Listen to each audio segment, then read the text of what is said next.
Hey knitters, here's just a few details about our Voyage accessories coming out. We've got the hat and the mittens here.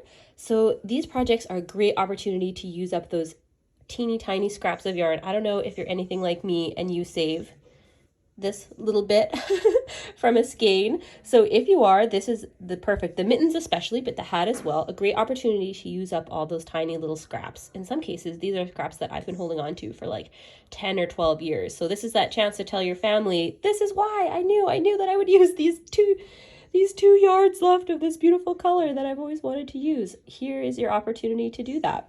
So a big question I know we're going to get is, do your mittens need to match? Absolutely not. There are no rules here. So in my case, I had them match as closely as possible. In some cases, I ran out of yarn.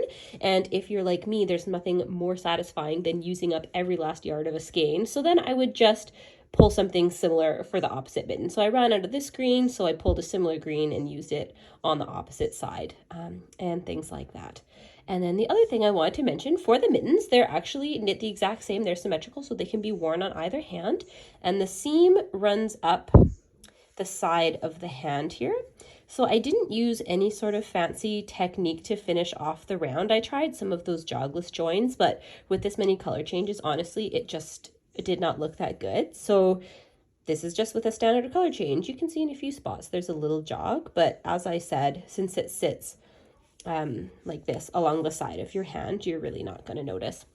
And you can tie off your ends or you can weave them in however you like to finish them off. And we can't wait to see your guys' color combinations. Obviously, I went bright and crazy as I always do, but you can kind of, take a look at your stash and see what colors sort of speak to your aesthetic and see what you come up with. We can't wait.